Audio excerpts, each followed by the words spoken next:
chosen few are back. 144, we feeling that. 144, we got your back. 144, can you believe that? Music. Chosen few are back.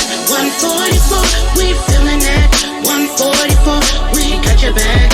144, can you believe that? What's up, everybody? Welcome to episode 6 of the Chosen World podcast. I'm your host, Mr. DKB, and as always, with me, my brother, the Unknown Factor. Today, we got an original 144 guest in the house. Big time man, Supreem Da Rezarekta. What up, Supreem? What's going on? How y'all feel? What's good with you? What up? Just chilling, Hell man. yeah, man. Yeah, what's good? Look, that's why, we had the Resurrector on. So where the fuck you at anyways, Factor? Where am I at? Dude, don't worry fucking about where I'm at. Like, I know getting here fucking fucked my goddamn mask up, though. You know that? Like, you see this shit? I gotta repaint this shit, bro. You hear me? I'm annoyed about that, right? But yeah, I got here. That's all it is. And that's all that motherfucking matters is we're here. And it's Chosen World, episode 6 with, for real, Supreem Da Rezarekta. The only, and I know my brother did not, because, you know, motherfucker, you ran a couple shows on No Fucks Given Radio with me. As far, well, you ran No Fucks Given Radio with me. I'll say that, as far as you ran the radio with me, bro. But you only hosted on 2 different shows, and that was not the one that had all the fucking hip hop and all the fucking artists that we brought on, right? So this is one of 2 individuals that you'll see me interview on Chosen World that I've actually interviewed in the past, but my brother never has. So we're just fucking starting on goddamn over, right? Right.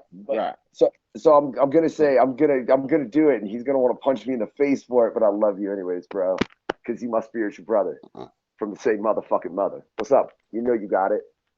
I mean, it's easy. Yeah, what got you started in music to begin with? Me? Yeah.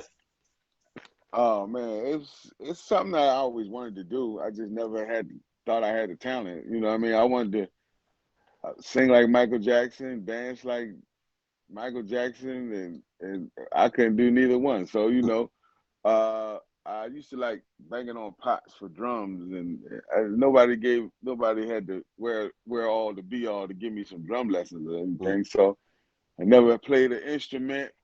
I think we had to play saxophone in high school. Everybody got a flute in elementary school. It just never wasn't no big deal as far as being a musician.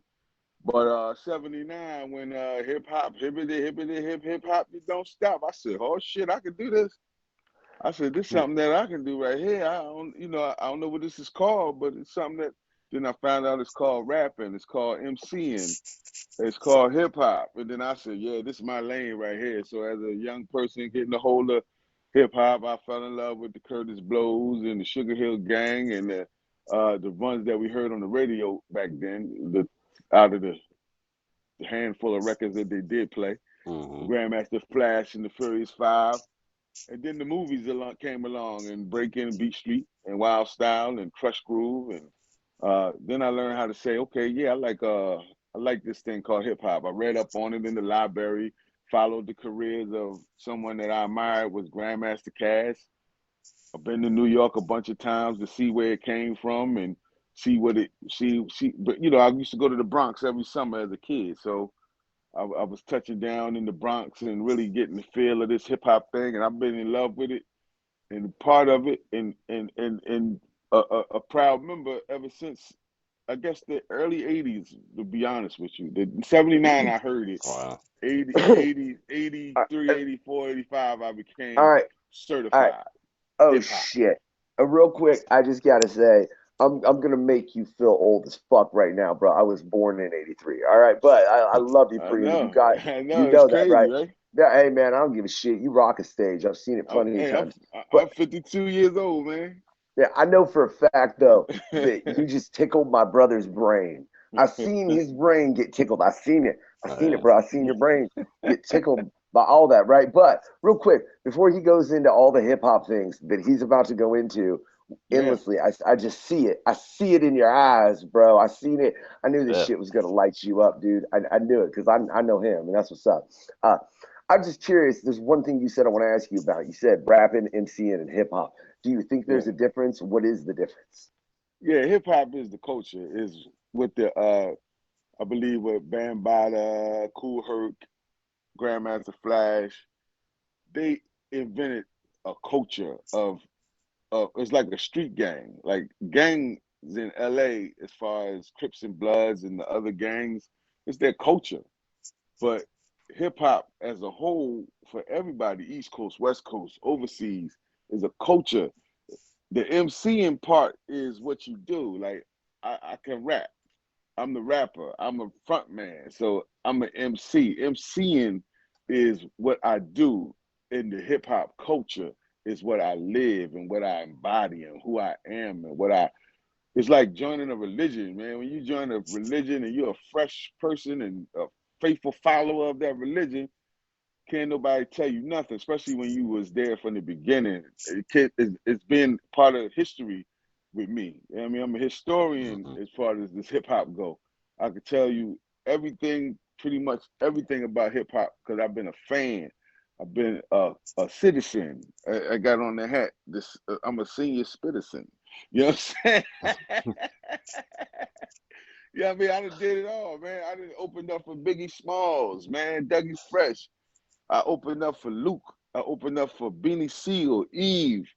I did it all, man. And for me not to be a mega star or multimillionaire, I got nothing but love and respect from the game and through the game and Wu-Tang and everything else that I'm a part of and down with and who I'm affiliated with.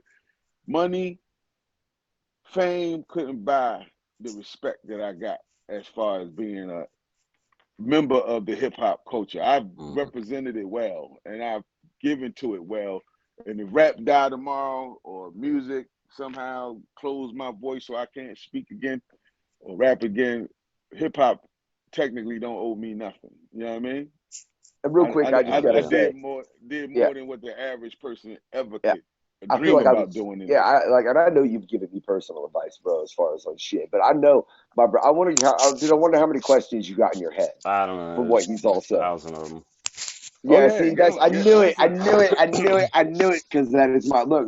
When I say it's Killa Factor, I'm the comic book expert. This motherfucker like knows hip hop on a level. Yeah, so just pick one, bro, and run with it, and that's all I'll say. And I think this is gonna be phenomenal. But I don't even know where to start. But like one thing that stood out was like Grandmaster Caz. Like, yeah, that's like a guy that I pretty much consider like, you know, the forefather of rap. And like when I grew up, I think the first thing I remember watching was Grandmaster Flash and, you know, the Furious Five on PBS, you know, broken glass everywhere. And I was born in 82, so I was a young cat.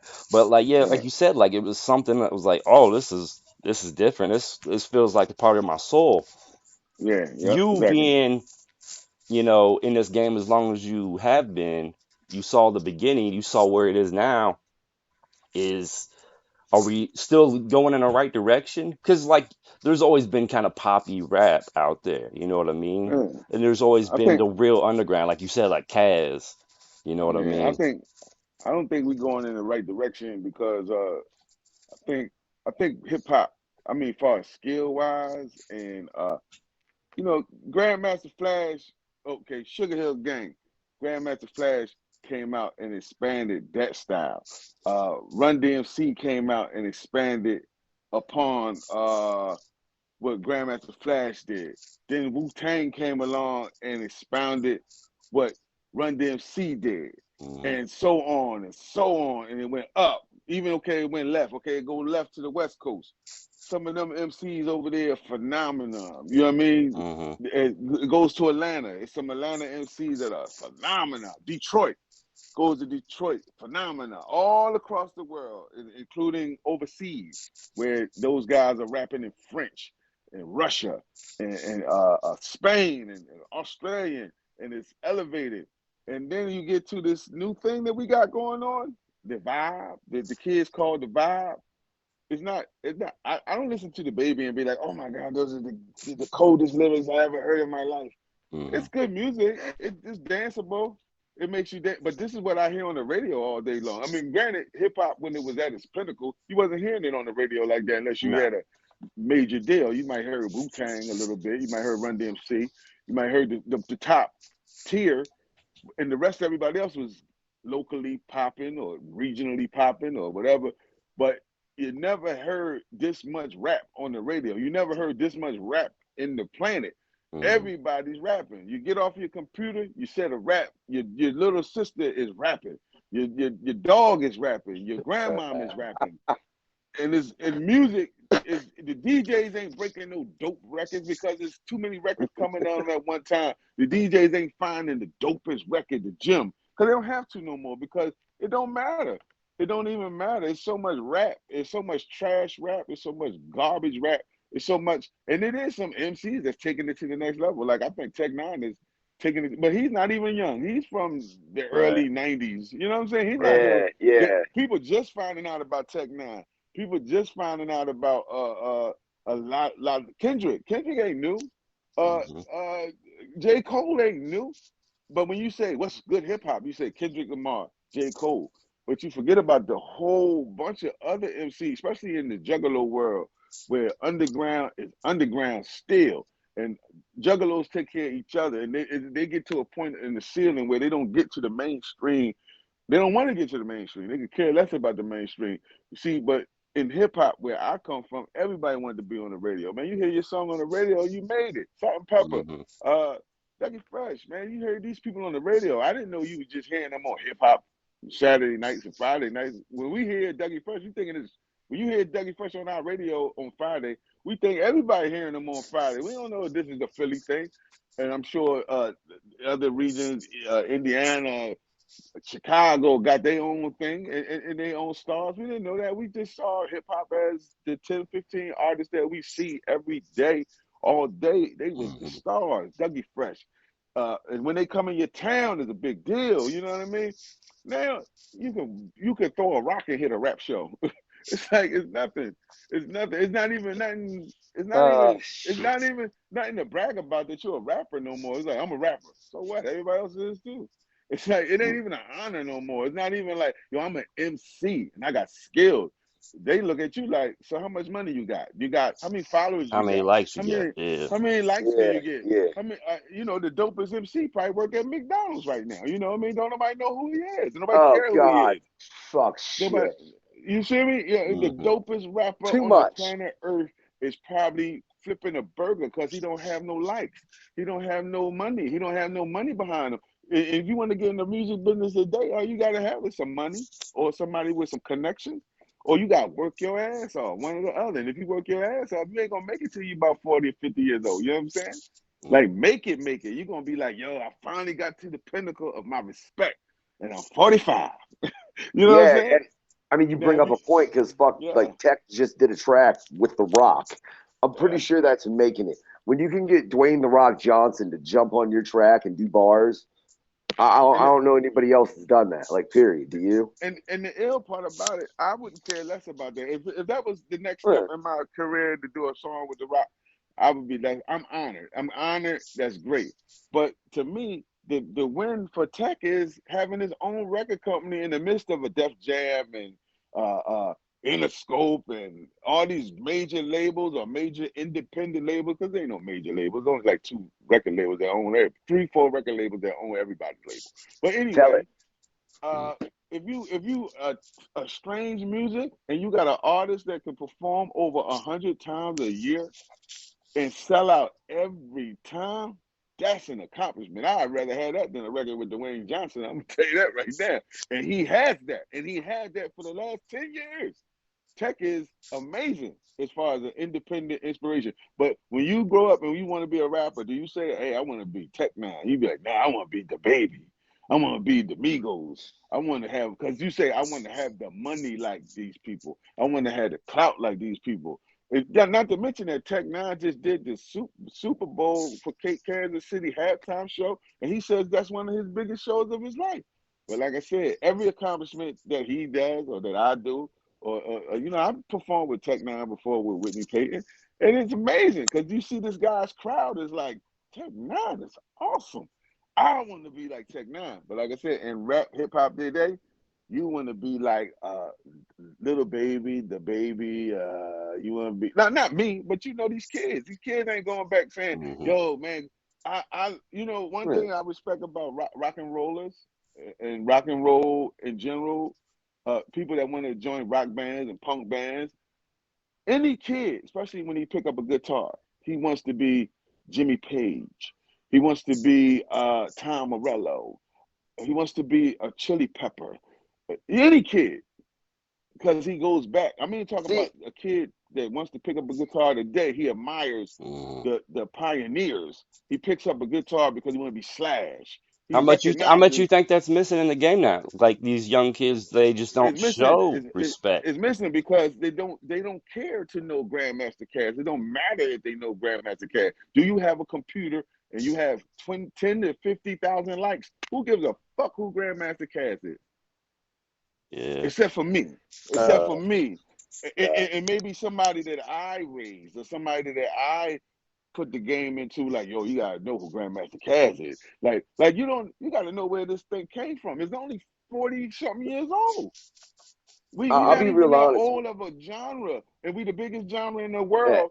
We the biggest genre in the world, and the kids don't even know who the 3, 4 fathers are. Who's the first person that you would? Is it Busy B? Is it Grandmaster Caz? What movie was one that sparked hip hop that made you do what you're doing today? These kids don't know that, and I ain't even mad at them. If you don't know it, you don't know it. That's you. If you don't have the balls and the where all the be all to say, I want to read about the hip hop and know about what because they don't even call it hip hop no more. It's like this. I'm not hip hop. I'm a rock star. I'm vibing. I'm a viber. I'm a whatever you is. You a mumble rapper. You a no Wait, real bullshit. quick.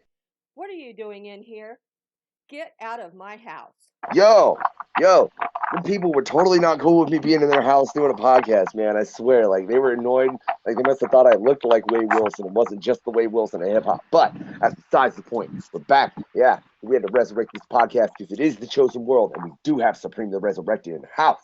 Yeah, but real quick, man, before I got so rudely interrupted, because they didn't want me in their house. We was trying to get into a couple things with Supreme, but he was actually saying the vibe as far as in the context of hip hop, bro, because we was just talking about, where hip hop had been and where it was going. And I just real quick, man, what do you mean by the vibe? I mean, it's a feeling more so than the actual craft of bars and beats, and literally it's the same vocals over the same track over and over, and every Cardi B up is the same as her new joint Hot Stuff. But it's the vibe. I don't know. They just want that vibe. They want the songs to talk about murder, death, kill, and smoke some lean. Everybody just cooling. Nobody got a care in the world. Nobody care about what's going on in the country. Nobody care what's going on in the world.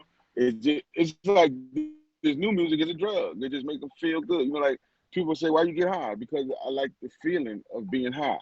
So I think people just like the feeling of music. They don't want to hear what's going on by Marvin Gaye. They don't want to hear Lean on Me by Big Daddy Kane or something earth shattering from Supreme Da Rezarekta, No Tomorrow, which is my new single. You know what I'm saying? They don't want to hear nothing. That track is fire. Check out the video. We'll have the link to that video in the description. Yes. See, we was in there competing with each other who gonna have the sharpest bars. That's one thing about a 144 session. Like I said, if we do a weekend somewhere, it's a competition. It ain't even about, let's get the feeling. It's like, yo, you heard what he said on that last? I gotta double that. I gotta triple that. I gotta outdo that bar, that verse that he did. So when all in all, time the song is finished, you got a dime now. But that's purists who care about the art, who care about the culture. But everybody else care about the vibe and the feeling, and does it make it? Is it the same damn beat that makes you feel the same damn way? And is it the same bumble jumble? Oh, don't tell me we're gonna lose Supreme. The same way. All right, I'm here. You got me? Yeah. Okay. Yeah. So it's just crazy, man. It's just the whole hip hop thing. The whole world going backwards. So the hip hop done went backwards with the world. But it's a chosen few that's here to keep it the way it's supposed to be, and it's a chosen few that's going to take it to the next level. So I feel I'm part of that chosen few, and I'm happy about that. I'm happy about that, proud of that. You know what I'm saying? I can't go backwards. Yeah, definitely, man. Can I say? I don't mean to interrupt. Can I say too? That's why just looking at the chosen few, that's why Seven the Panther and Smooth Ass Beats. I literally Like I've been bumping both their albums, and I literally hit them up, and I was like, y'all need to make a track together. You know what I mean? Right. And they are. Hell, that track might be out by the time this podcast drops. I don't know. It might not either. It might be coming soon. I know it's in the works though. You know Right. what I mean? Because I felt like them just listening to their music, man. There were two guys that would just like get that mesh. You know what I mean? Right. And as well have something that's deeper meaning and context as opposed to the vibe. You can fuck off with the vibe if that's what you're into. By the way, that's just my opinion, though. Yeah, even like slow songs back in the day, you wanted to hear slow songs because it gives you the feeling of being sexy and you want to be in the vibe, man. But even them songs had a point to it. You know what I mean? These songs is in the vibe, but what's the point? But what's the point?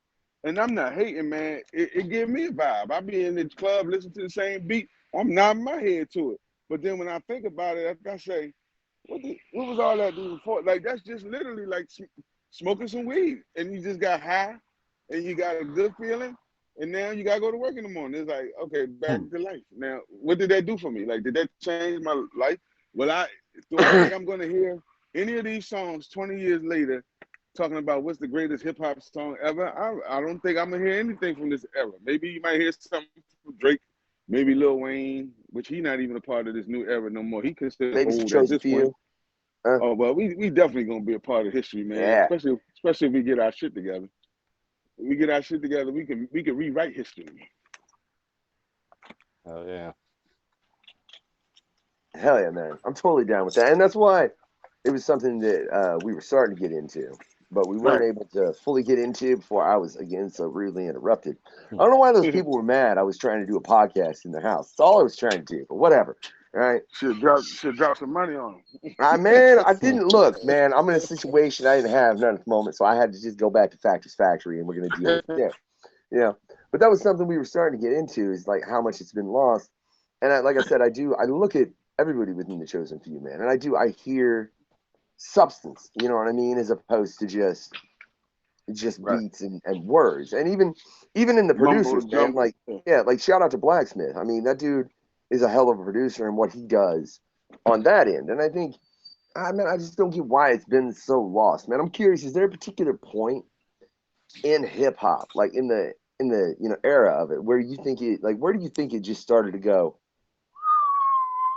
And we don't control that. We don't control that. If it was up to us, man, we'd be Big Daddy Kane, Busta Rhymes, ODB, Wu-Tang would be the #1 genre. But yeah, you see what I'm saying? So we're not to blame. We're supporting this music. Overseas is supporting the type of hip hop that you and I love. You know what I'm saying? Music business is supporting what's the vibe for what's the new thing for the new kids. And they're getting ready to switch it again. Trust me. 2 things is getting ready to happen in music. And it's gonna get all this gangster, this fake gangster, these kids is using as the vibe and how they're killing and getting indicted and going to jail and dying. It's 200-something rappers dead this year or since the vibe has been the 200. It's like a rapper, just 24-year-old kid rapper just died this weekend. So they want happy music. So you know what they did? They tell Beyonce and Drake to put out a new album that's clubby, housey, and that's gonna be the new vibe. The African beat, the Afro beat, that's the new vibe. They're gonna make everybody, and then you know what we do? We all do it. When not us because we veterans, but the kids who want a deal say, well, that's the wave. Yeah. So I gotta change my Killa Dilla rhymes. First, I gotta change my hip hop to this dumb shit, and now I gotta change this dumb shit. Now I gotta change this dumb shit to Afro beat and house music because we don't control the wave. We should control the wave, man. Because if it was us, I don't know the last time you gave a DJ no tomorrow. A real DJ that got a real ear for the streets is like, yo, this no tomorrow is hitting. I'm gonna play this on my mix show tonight. You think a DJ got the power to go to a major radio station and play what he want? No. Nah. And if he do, he gonna want some money for him to risk his job to do it. And that's what makes the music corny. That's what makes the culture corny. That's what makes whatever going on in this era or this last 10, 20, not the last 10, 15 years, is whack. Hip hop is not hip hop. Hip hop is a music business, and music business is shady, slimy, conniving, it's pimps, hoes, it's all that. It's everything that you want to be scared of. Only way you can even really think about doing music and surviving is when you say, I'm gonna do what the fuck I want to do, and I'm gonna do it how I want to do it, and I don't care what anybody think about it. I know I'm hot, and I'm gonna make sure that I market and work my ass off and perform my ass off and run circles around any of these new jack MCs, so they see that, damn, that shit is hot, what he's doing. And that's why I'm, as a 52-year-old man, still relevant in a world of hip hop that's fake and phony as shit. And it's sad. And it's going to take a chosen few. Yeah. And I say that it's going to take a chosen few to bring it, not even necessarily back, but to bring it right. Bring it right, man. R&B is R&B because people can sing, and they sing well, and they put their stuff together, and it make you still feel like you want to have sex after you hear the R&B song. We got to make hip hop to be like, damn, that junk hot. You see that where your neck snap, where your head bob, where you want to break dance, or where you want to graffiti on something. That's hip hop, man. This walking around high and slumped over and just tired and to that same damn beat, to that same damn rubber flow. Oh my God! It's like, yo, hip hop is boring. Real quick, man, I can't even say the things you brought up in my head, Preem, because holy hell, I would piss off some people that know me, and if they seen this, they'd be all like, "Eh." Well, you know, I mean, all right. I mean, but we won't touch on that one specifically because it's. I'm not scared to piss nobody off because I'm too old. Well, I'm at the age, man. What you gonna do to me? Stop me? How about this, Preem? More than anything, I won't disrespect the dead. No, it's all good. That's really what it is in that regard. Is like I won't disrespect the dead. If it was for the fact that if it wasn't that, I'd probably be a dick about it because I mean we do run No Fucks Given Records collective, myself and my brother. You know what I mean? But still, disrespecting the dead to me, even me, that's a little much. Well, you know I won't go as far as disrespecting the dead. Yeah, and I definitely would with what I was going to say. Speaking of disrespecting the dead, you see this new thing that's coming out that I can't remember who it was. It was a bigger, prominent hip hop name, but basically trying to get these younger guys to stop talking about dead artists. Dead people, or just like ops in general. Like you saying, like they're trying to get that shit out of the game. It's like the NBA, NBA had when they had a problem. You know what I mean? They got to clean up the image. Yeah, but it's funny, man. You let that shit in. You let it in. You made money off of it. You made a lot of money off of it, and you probably would make more money off of it. Now you want to shut it down because somebody's getting indicted, or now the lesson of what goes around comes around is really true. So if I diss my dead homie or my dead op, and 2 days later I get killed, that's called karma. That's called justice. That's called God justice. That's called it is what it is because. And then you, the record company, make more money off of the dead rappers. So you know how much money. Then I found out they're talking about these niggas, excuse my language, these people putting life insurance on these rappers because they don't know when they're gonna die. So now that they're dying, you cashing in on the life insurance. And you're not giving it back to your family. Basically, you trying to cover your investment of giving this rapper X amount of dollars. So you know you getting yours back because you got a policy on them. And now that he was talking about his dead ops and they spun the block and got his ass, now you paid twice. It's crazy. And it's like, that's real talk though, man. There's a label out on the West Coast right now that's got, I don't know how many dead artists like in the past year. It's crazy. It's crazy. Chicago, now New York. I mean, I'm so glad. Well, Philadelphia getting into it too because they just had some shootings in Philadelphia. And they're young people. These ain't no old people. These people my age, we can walk and go anywhere we want to for the most part. You know, we ain't stupid. But for the most part, these young kids is the ones that can't leave their house. These 15, 16, younger than that. You can go as low as 13 without somebody trying to kill them because of their Instagram, because of their, I call it Snitchstagram. Because that's where you tell everything on your mind. You tell it Oh to shit. the Snitstagram. You want to hold your money up. You gotta hold your money. How much money you got? You gotta tell who you getting ready to kill. You ain't doing nothing but talking to the police. And I don't know who didn't. I don't know who haven't figured that one out yet. Like, which genius of you dumb ass young boys have not figured out that real gangsters move in silence, man? You know, And it's like, real, yeah. Can I just say, it's like, look, I am the Wade Wilson of hip hop, right? And that's the Merc with a mouth. But there's certain motherfucking shit you shut the fuck up about. You know what I mean? right, exactly. Yeah, like that's. I do love Snitstagram. Oh, bro, I'm gonna start using that. Like, I'm like, I love it. That's so fucking beautiful. I can't even. But yeah, And then you I mean, say, oh, go ahead, man. who's snitching on you? Who's snitching on me? Who running their mouth? You running your mouth. You running your mouth every time you go live. You running your mouth when you showing your guns. You running your mouth. Ain't nobody snitching on you. And then when you go to jail, then you're gonna figure out how real it is in this world. Because jail ain't no joke. And these kids is finding out the hard way that, damn, at 23 years old, I don't want to go to jail for 20 years. It's too late now. It's too late now. And we, as the OGs, I don't know, some of them scared of these kids. I ain't scared of them. I kick them right in the ass and be like, you the dumbest little motherfucker I ever seen in my life. And usually they respect that because that's what they wanted. That's what they wanted 10 years ago. They wanted somebody like an OG like me or somebody else to say, hey, slow down, kid.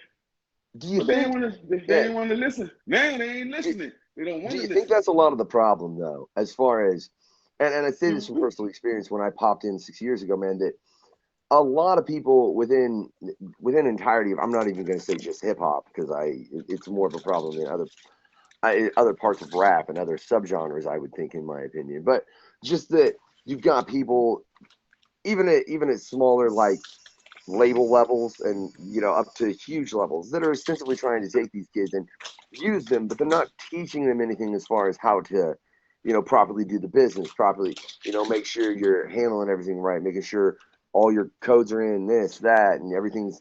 You think that's part of the problem, man? Like they just aren't getting taught the game, for lack of a better term. And believe it or not, man, the serious, what's crazy? It's not the label to teach you the game. The label, they say you can't get mad at the devil because his job is to steal, kill, and destroy. He's on his job. So when you have bad fortune, you be like, it's the devil that did it. Why did the devil do it? No, the devil's doing what he's supposed to do. But you as a believer or not, you supposed to be as a powerful person, somebody to stop that. Now, in the music business, the record label, quote unquote, the devil, is doing what he's supposed to do. He's getting the best deal out of your dumb ass because you need the money.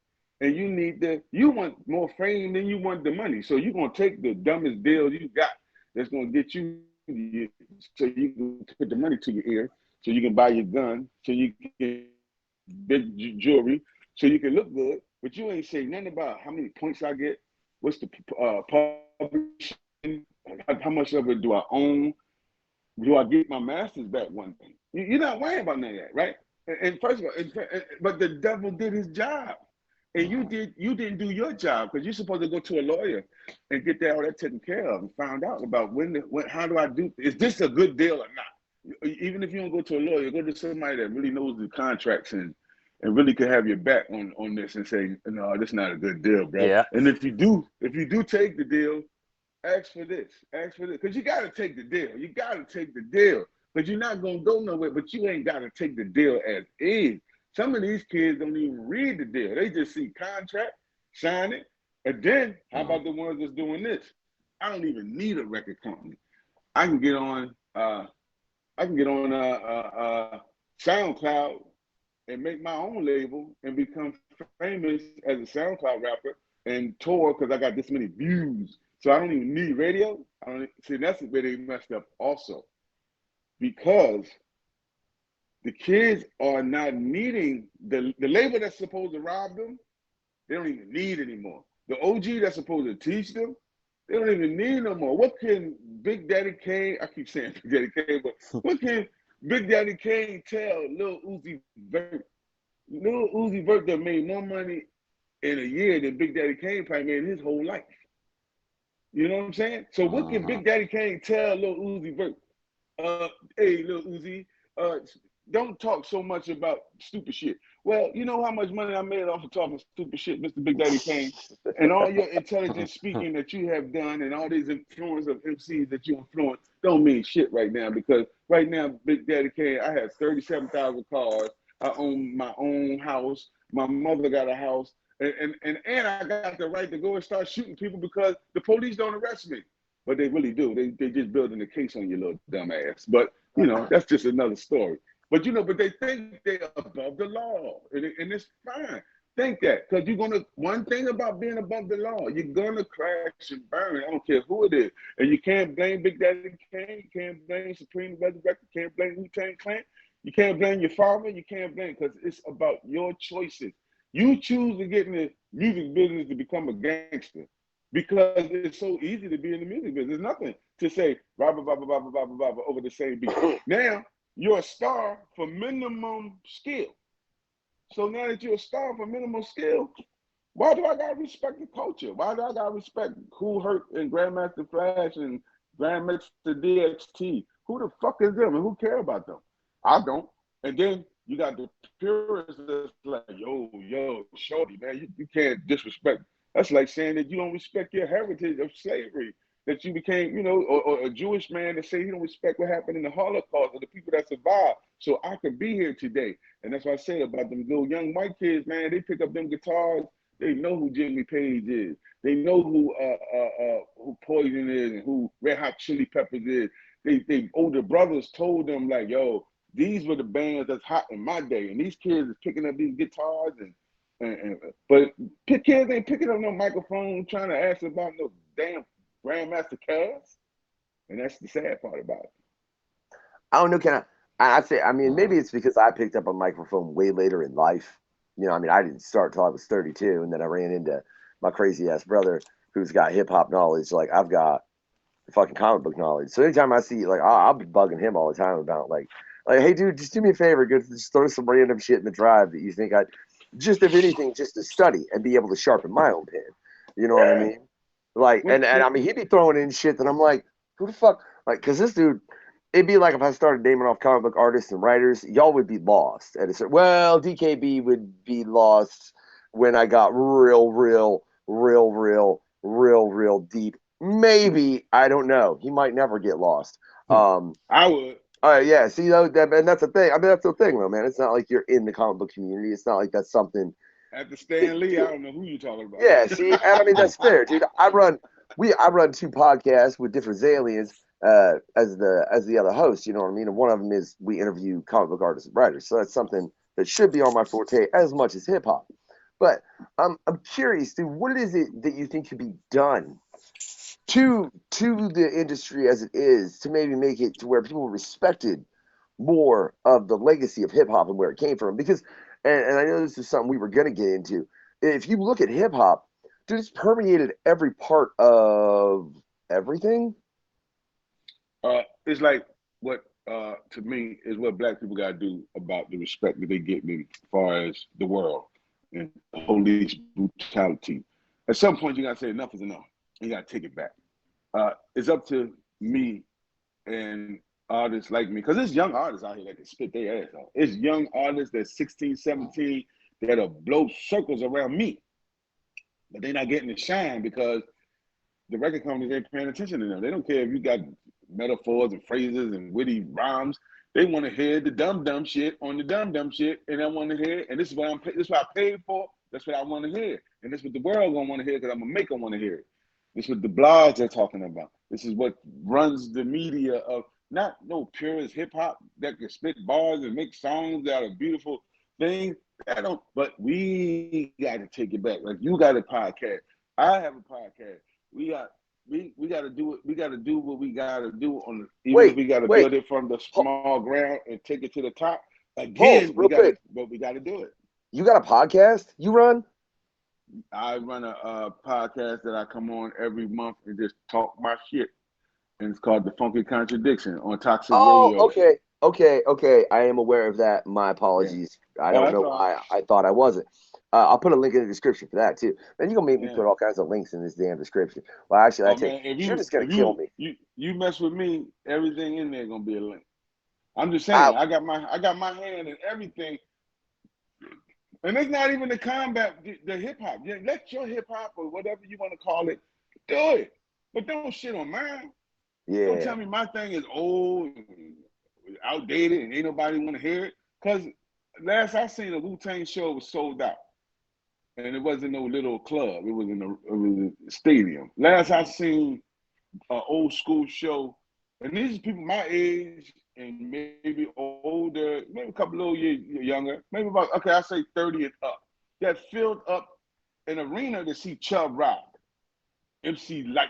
You know what I'm saying? These people still want to hear this stuff because people want to still feel good like what hip hop made us feel like. So yes, we have to, instead of paying attention to who little stupid ass shot and who got shot and who shot this one, pay attention to the next Schoolie D show. Pay attention to the next Ice-T show. Pay attention to the next Big Daddy Kane show. I mean, come to the 144 show. Come to any one of the members of 144. We have concerts all the time. I mean, everybody doing something. Everybody busy. You know what I'm saying? So come on, man. It's no excuse. Like I said, it's no excuse for black people to be stuck in the rut that we in, because we prospering, we doing good. But if we want to get over the hump, we got to do something about it, and we got to do it the right way. Now, if we want to get over the hump in hip hop, it's the same way. We got to do something about it, because there's nowhere in the world that people overseas have more respect for our music than we ourselves, the creator. You go to London, they're still breakdancing. You go to Germany, they still breakdancing. Spain, Russia, Africa. Everyone respects what we did and created, but the people here in America, where it was created for, this is the, what is hip hop is maybe 40 something years old. Yeah. It's actually 40, about to have its 50th anniversary. Okay, it's about, yeah, that's right. Because look, I only know that because Draven made my head hurt talking about because it's coming up and we should do a podcast with 50 people. And I know, I seen your look, bro. I'm like, you know, I kind of want to do that. I mean, my 50th anniversary of hip hop, but you know how much I don't want. I might be a hypocrite too. Man, because I'm like, all right, we ain't gotta do all that. I'm just saying, we ain't gotta kiss the ass of hip hop past either.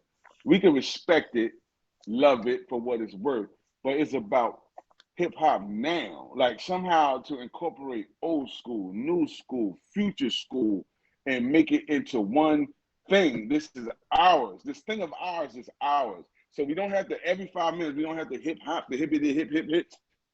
Because the lyrics don't go down. Okay, the best era I would say to me, like the late 90s. Man, 90s was it. For me. All right, there you back. With the pre-era. And then it just went downhill from there. You know what I mean? It just went downhill to the new millennium, whatever the 2022s and shit like that, man. It just went downhill. But I'm just saying, man, there's always been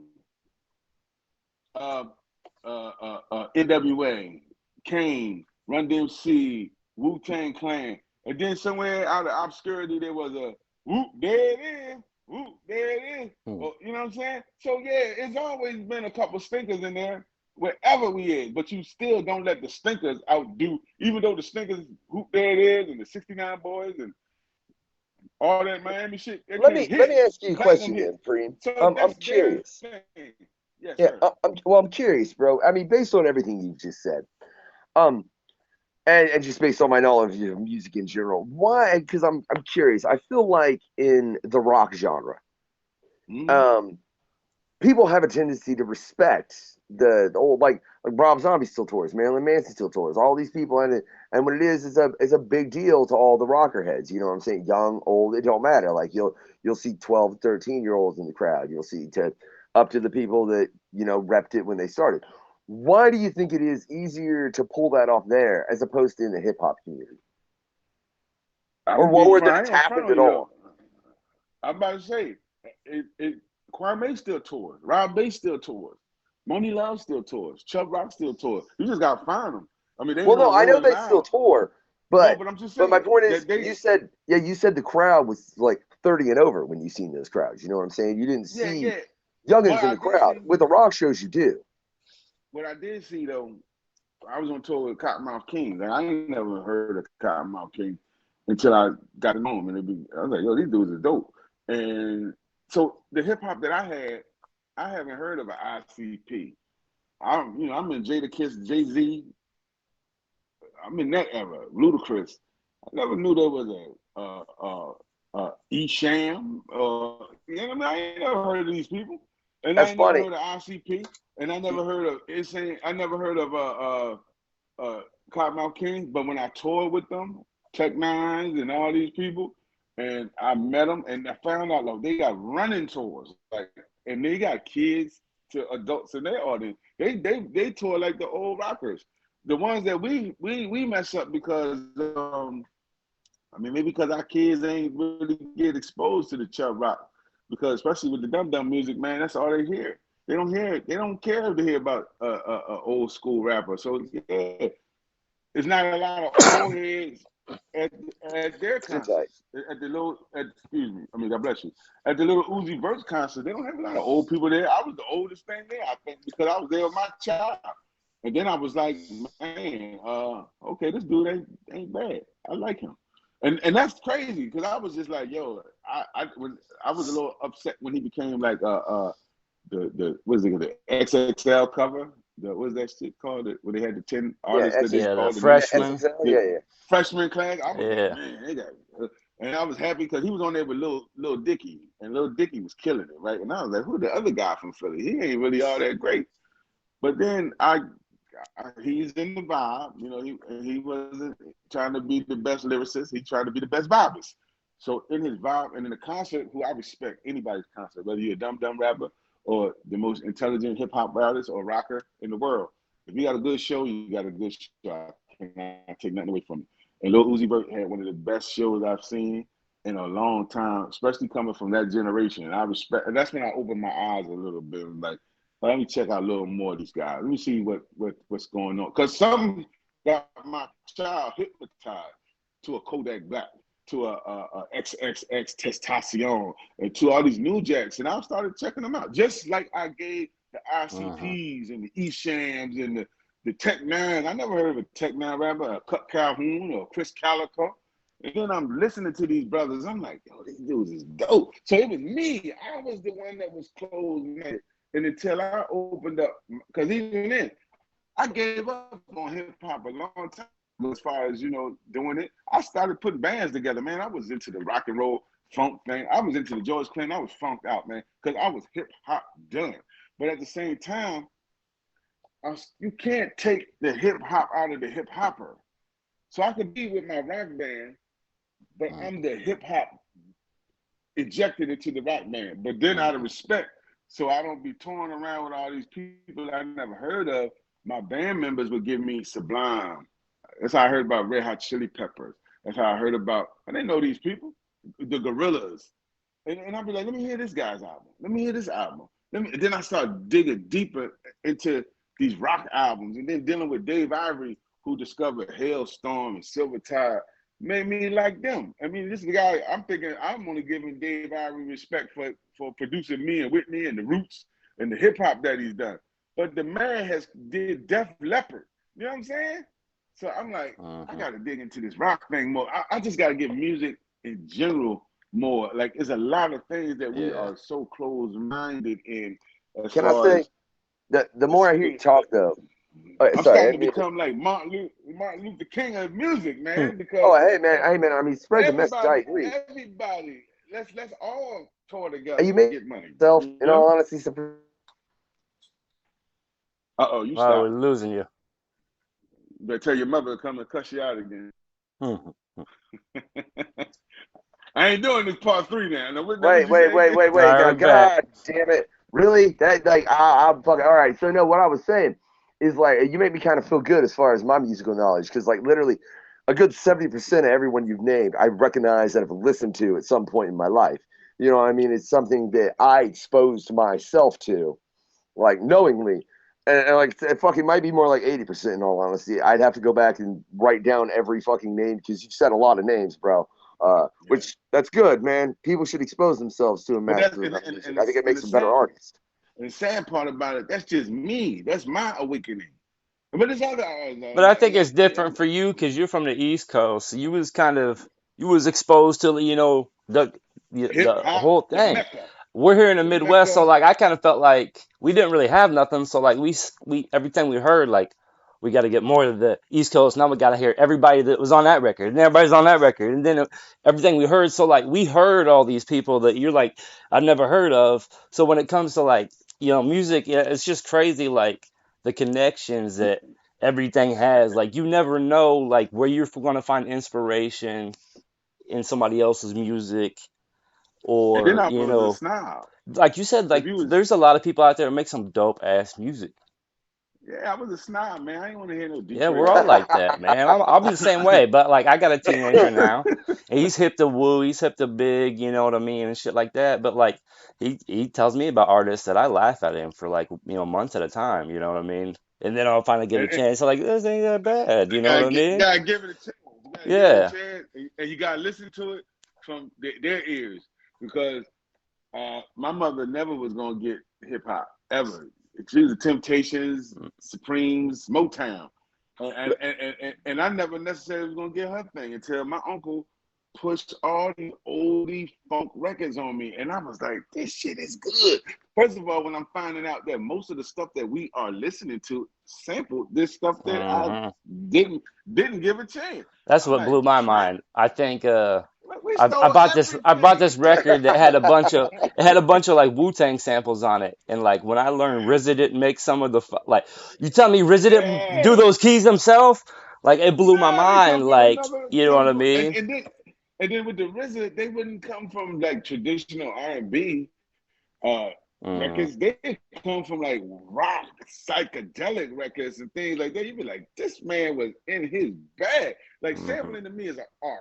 I don't consider it stealing, but at the same time, I'm like, everything that I love pretty much got a sample on it, you know? Yeah. Like that's why as a band that I'm coming out now, man, I want to create music to make people want to sample me 10 years from now, because it's all live, it's all original, it's all pure cuts, pure drum beats, pure everything, and it's from Supreme and the New Experience. It's not from let's take a little bit of this record. No, let's play that shit. You know what I'm saying? When you're on stage performing with a band, how much different is it than just playing with a DJ or the beat playing? Oh man, see, I had to figure it out, because I got shell shocked because I was with a band for so long. I was with a band from 2004 to maybe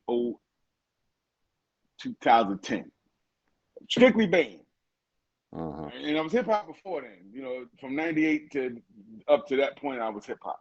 So the difference was the energy of the hip hop is hitting you from the two monitors, hitting you from the monitors in the crowd. If you got the crowd, you getting all that. That's how you getting your shit pumped up. A band is hitting you from the back. All that shit is playing around you, and it don't matter if there's one person in the crowd, if it's 10,000 people in the crowd. When all that shit is coming to you from the back and pumping into your body and bones, you're going to perform like it's 8,000 people.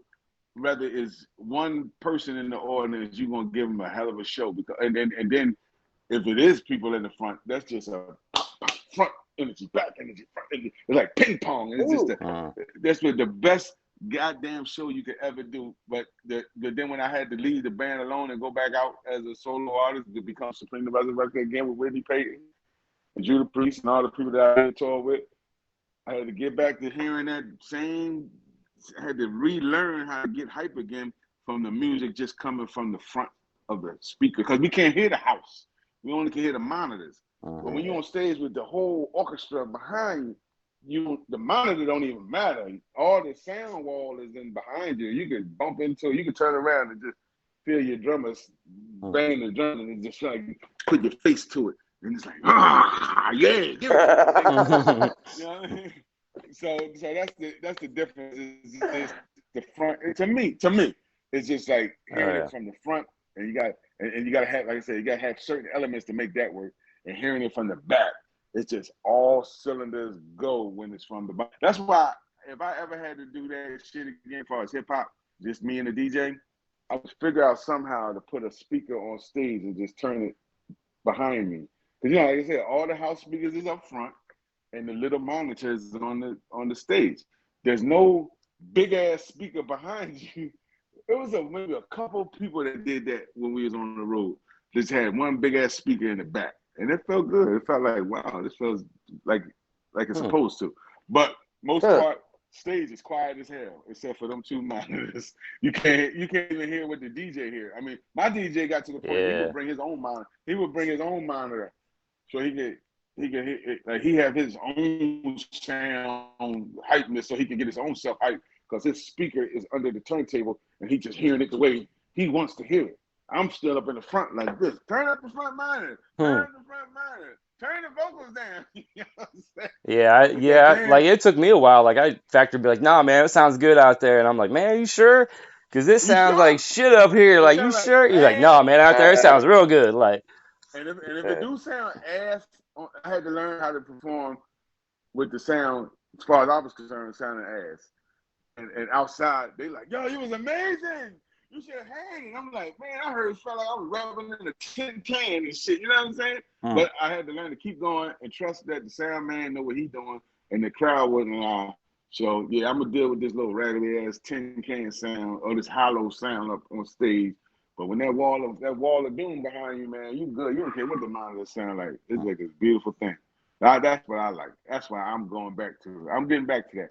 Cause I'm getting sick of hip hop again, man. Like, I mean, I just like, how many times can we breathe life into this thing for it to learn how to walk and then turn into Chucky? As soon as you learn how to walk, it kills you. You know what I'm saying? It's like this is our Frankenstein. You know what I mean? Yeah. Like we gotta make sure it. On the note of that, grows up. Make sure it grows up and becomes not a whore, because that's what it is now. That's why it's the #1 genre, because everybody's fucking it. When they get sick of hip hop, and they put it back into the Bronx on the street corner, when ain't nobody care nothing about it except for us, then we're gonna learn how to respect it. Because right now, these people are like, yeah, I want hip hop in my shit. Why? I don't know. Sound good. Not that I love it. It's like this because it's the thing to do. That's why all these kids getting ready to become African. Everybody gonna be where you from? Detroit.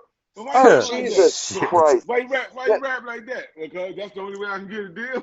And I'll tell you what started that. I'll tell you exactly what started that. Is I'm an island boy, dude. Which is the dumbest what joke. made money? Go off on it. I don't know how. They made money off that one fucking stupid thing. Don't even give them no credit, man. No, I want your opinion on that, Supreem, and then I got one fucking question on something you brought up earlier that we're gonna loop into the chosen few, but I want your opinion on that shit, bro. I just think it's stupid. I think it went viral. Let me tell you, it went viral not because it sounded so good. It went viral because you see two stupid looking young boys with dreadlocks. And he was like, this shit is funny as hell. Now it's viral. and what does that do to them? It makes them, yo, we the shit. You see how many views we got? You see now where they at? You know what I mean? Exactly. Now we're getting booked for shows.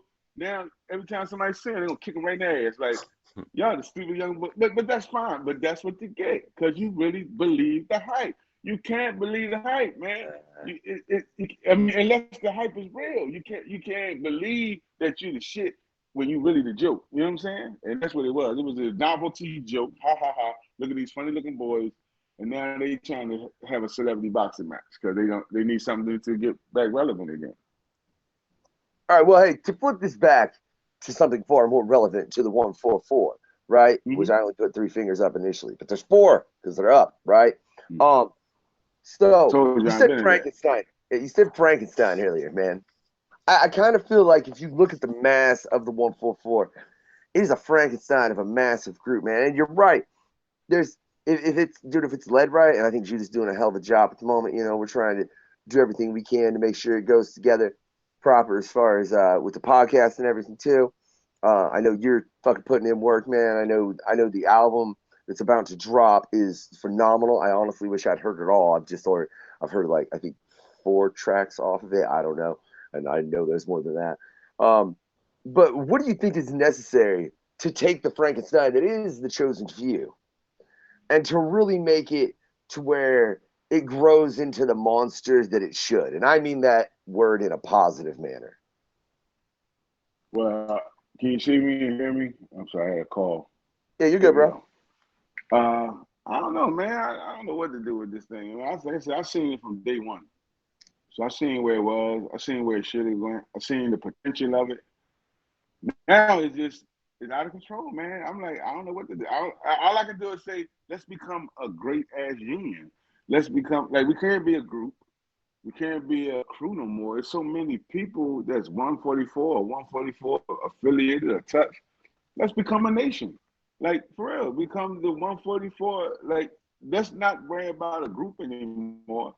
Let's not worry about a crew anymore. Let's worry about setting up shop where we like the what's the Insane Clown Posse fan base called? The Juggalos. Juggalos. Let's be like the Juggalos. 144 be like, if you're a 144 member, you get your tattoo or whatever you want to fly your flags. At this point, this is how big it is that it can grow into that. It can grow into, but we got to support each other. If a 144 member have a show, Insane Clown Posse, Juggalos, if they perform on the moon, it's going to be a moon full of Juggalos. Grateful Dead. No matter the Grateful Dead is dead, ain't it? Well, the lead singer is dead. But anytime the Grateful Dead have a show at anywhere, the dead, what they call them, the dead, Deadheads. The deadheads is gonna be there. Yeah. We gotta get like that. Like you can be 144, but you can't be 144 just to milk us for what we have, or we Wu-Tang affiliated, or whatever you think Judah Priest gonna do for you, or whatever you think you can get on the show with me, or whatever your intention is. If it ain't right to say, yo, I want to be a part of 144 because I want to take this hip hop that we do, which is a variety of hip hop because we got a variety of members, take our thing to the next level. Like I want our brand to be the #1 brand that Wu-Tang Wings, that 144 Angel. You know what I'm saying? Like some of the most iconic brands, Death Row, the Death Row Records brand. Let's start branding this thing. Let's take the stickers, 144 stickers, the 144,000 chosen few with the angel wing. Stick that all over your town. Street team. Start out with a street team and just make sure when everybody come outside, like, what in the hell is this 144? I see it everywhere. What in the hell is this 144? I see it everywhere. And it's like that, man. And then when you see, maybe put a collective together of 8, 9, and make that the group that you gotta sell as the artist, or put the compilation out. Like I said, Wu-Tang started out with 8 people in the group, 9, 10 people in the group, and then they all went solo. Well, let's do it backwards. Let's come out with a whole lot of other solo artists and come out with some different groups. You know what I'm saying? Oh, can I just say, 144 Rider, the 144 Soldier. We the 144 MC. We the 144 Splitters. I feel you. Then you got a dynasty. Then you got a nation. I feel you on that so much. And then the record company got to come to you for everything. Radio got to come to you for everything. Can we please get one member from the 144? It could be your worst member. We just need that 144. We just need something that say 144 on our stage. That's how dope y'all are. Who got the heart to make that? Who got the heart and the balls to make that happen? In my world, I'm down with Judah to fucking do my damnedest to try, and I know my brother is as well. You know what I mean? And can I say, as far as what you were saying on interleaving the groups, that's why, like I know Seven, and we've worked with Seven as Killa Factor. We've also worked with Smooth, and I was recently, and that losing you. Yeah. Make a motherfucking track, you know, like I could just hear it. No, really? Man, I thought my shit cut out real quick. I was about to punch my goddamn phone. All right, well, I'm gonna punch my goddamn phone. But you were saying about Seven and Seven and Smooth, man. Like I was listening to both their albums, man. And like I said, we've worked with both of them. They'll both be Seven's on the last album, and they'll both be on the next upcoming album, from Killa Factor. But I heard them both, man. And I was just listening to them, and I was like, oh, these two motherfuckers, These two motherfuckers can vibe together. And I'm talking a hip hop vibe though. I'm not talking vibe like, ooh, listen to the beat. I'm talking vibe like, whoa, damn. Well, I Different mean, kind bro, of vibe. that's that real hip hop vibe. You know what I'm saying? Now Not the that's how bullshit hip one. hop. That's how hip hop's supposed to make you feel. Like when you hear it, you're supposed to be like, "Woo, man! Yeah. Oh my God!" You know what I mean? Now hip hop make you just be like this, man.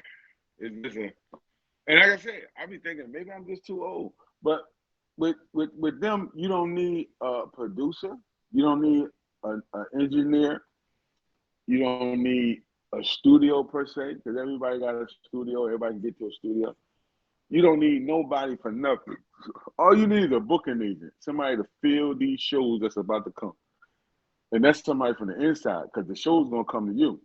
With me, as a 144 member, you got rock, you got funk, you got live band. Like that's a whole nother world. It's like, oh man, this they not even into just the hip hop. You could open, I could open it up for Well, bands. You know what I'm then you saying? bring in Keyshawn.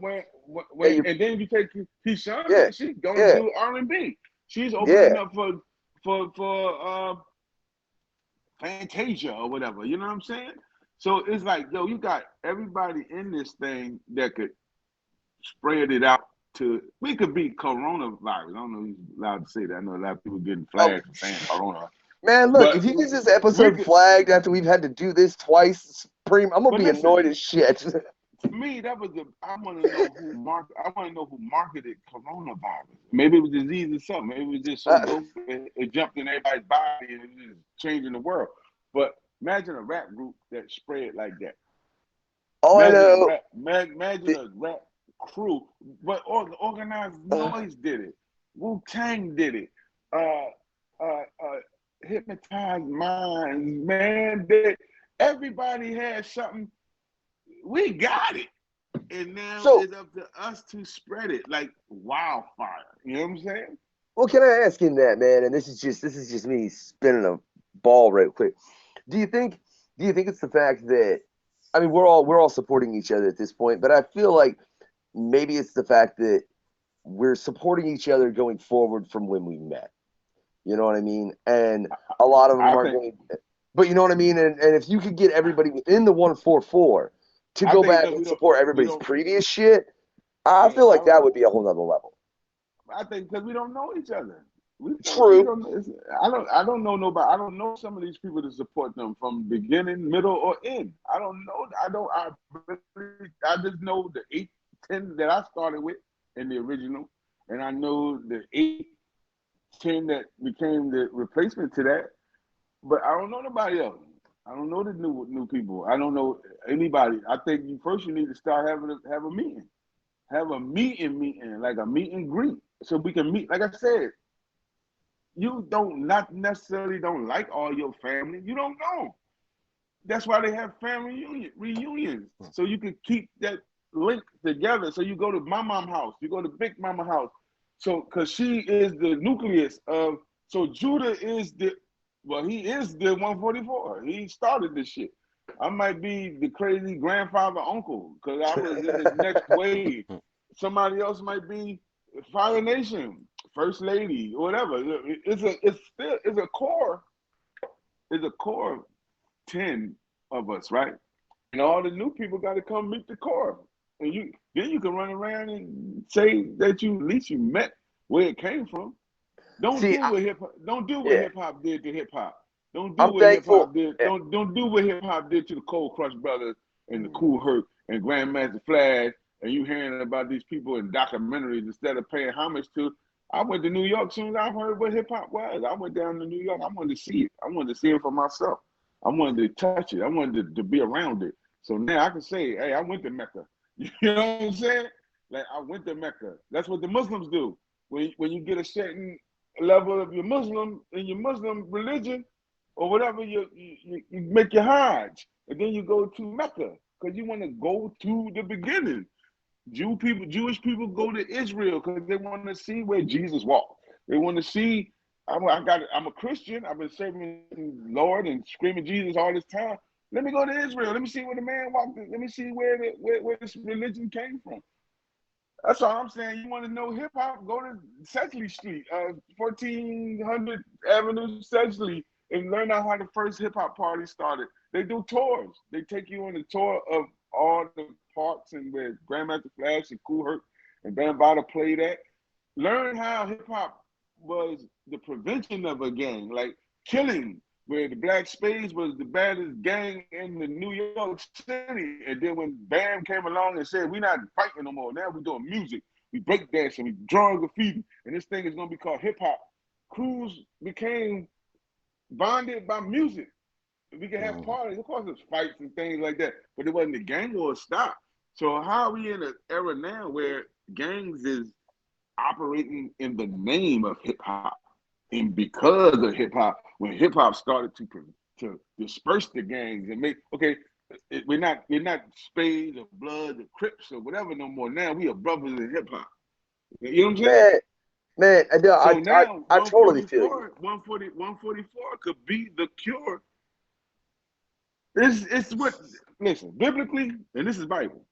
Biblically, the whole Bible, it wraps around to Revelation, from Genesis to Revelation. But in Revelation, it says, out of all the fuckery that's going around, excuse my language, but all the dumb shit that's going around in the world, there's a root of 144,000 chosen few that are going to educate and teach the masses to make sure they all go to heaven.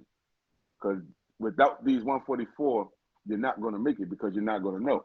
So we could actually be what this name is to be. To be 144,000 chosen few, because many are called, but few are chosen. So if you are chosen out of the masses, and you were one of the few that were chosen, it's your duty to turn this music upside down and flip it to where it's supposed to be. Good music for good people, music that changed the world. Now, that means you gotta have soldiers that's willing to do that. Like, you can't just have a member because he a member because of whatever reason he become a member. You gotta become a member because you join the army because you want to serve your country. You join 144 because you want to serve hip hop. You see what I'm saying? Like, I believe everybody, everybody that I know in 144, that I know personally in 144, I know got that same mentality. Can I just say real quick? Yeah, I just gotta say, bro. Like, and I believe the ones that I don't know probably have the same mentality. I just don't know. Can I just say, like, that's why we as Killa Factor started this up, because I know my brother is all about hip hop culture, and I know he's made me even more about it than before. And also, I could say I'm humbled by the fact that I think out of the second group of the 144, I think the only one we haven't worked with directly. Well, I'm waiting for. All right, after we get one thing back, the only person we won't have worked with directly, good sir, is you. Other than that, we'll have a verse from every member of the original 144. You know what I mean? Or not the second group of the 144. You know what I mean? And we've worked with all of them. And it's been a humbling experience, dude, because they're all phenomenal artists. I'm waiting for that last one. I won't say no names, but because hell, I might have it by the time this cast airs. But I'm really looking forward to that one too. And I look forward to working with you at some point as Killa Factor. And I mean that's what it is. And Preem, I just gotta say, like, we can sit and have this interview probably for 3 hours, but I don't want to edit that. So I'm gonna have, and I do just have to say, I know you know me personally. I'm telling you, bro, that motherfucker right there is my brother from the same spiritual mother, and I mean that. There's a reason I went through so many motherfuckers. Yeah, dude. Well, you know for a fact when you initially met me, I was with some other piece of shit. You know what I'm saying? And I'll say that, and if you hear that, fuck you, right? Straight out, it is F you, not UF, motherfucker, right? But I think we got to start that last little bit. Hey, man, you know. If all you're gonna do is talking about stabbing people and putting them in the closet, you need to shut the fuck up. That ain't no kind of music. I don't give a fuck. I'm sorry. At least put a story on it, bitch. I'm fucking Stan Lee's my greatest influence as a fucking hip hop artist. If you can't put a fucking story on why you're stabbing a motherfucker, then shut the fuck up about it. You obviously have rage problems and need therapy, you piece of shit. And that's the fucking end of the story. You don't need hip hop. You need actual therapy. You need a licensed psychiatrist, maybe a padded room, That will depend on what the police and the psychiatrists say. But with my manic ass, we're going to take it down a bit and have my brother start a certain segment. The Killa Factor conundrum of questions. Yeah, that's right. Now for this, Preem, I know you've been long-winded as fuck, and I love it, bro. I can listen to you all day talk about hip-hop. I mean, no, bro, like I said, I love it. I can listen to you talk about hip-hop all day. You ain't got a damn thing to be sorry for, and you ain't got to apologize for saying fuck. Me and this asshole run No Fucks Given Radio. We're the two assholes, bro, that run No Fucks Given Records, and we ran No Fucks Given Radio previously. You are not going to offend us with language. But let's get to it, all right? Shit, bro, I had you call for that and didn't have a first question ready. Favorite movie? Favorite movie? At this point, I probably, like I said, I think it's Ray. Ray, one movie I haven't seen probably more than anything is like Ray. I see. Favorite color? Blue and black. Blue or black, one of those. Nice. You writing with a pen or you on typing on your phone? On the phone now. I stopped writing with a pen years ago. That one kind of hurt. Chopsticks or fork if you're eating some Chinese food? Fork. I don't know how to use chopsticks. Man. Listen, the logistic of a chopstick is you're going to get a pea or rice or maybe a little chunk of stuff. Whatever. You don't know. Hey, this is the Killa Factor conundrum. I don't need a long-winded answer about you damn savage. You're a savage, Supreme. Just in case somebody think I'm weird, because I love Chinese food so much, and I don't use chopsticks. That's the why, because I like it. Hey, look, I need to eat what's your go-to dish? Beef and broccoli. Good one. With fried rice. All right, fried rice or white rice? Fried rice. All right. I like it. I like a heart attack. Nah, you fucking me up now. I want to start asking Chinese food questions. You know what I mean? Like I was like crab wonton or like spring roll. Me and my baby just left the buffet. So me and my baby left the Chinese buffet today. Me and my daughter. So that's our thing. We go to the Chinese restaurant. You'll see the favorite MC of all time. Oh wow! All time MC of all time. It probably had to be the man of the hour. All right, Mac or PC? I hate both of them, but if I had to choose, I'd choose PC. Batman or Iron Man? Batman. I don't fuck with Tony Stark. I just had a very long discussion about Batman with Adriel Mandel, but that'll be on the questionnaire. That's a whole different point, and we discussed how truly psychotic he is. And if you check out the second episode, well, it's going to be the third episode actually, but it'll be the second episode of the questionnaire. There'll be a very, very interesting discussion about Batman and some ideas that he has as far as for the comic.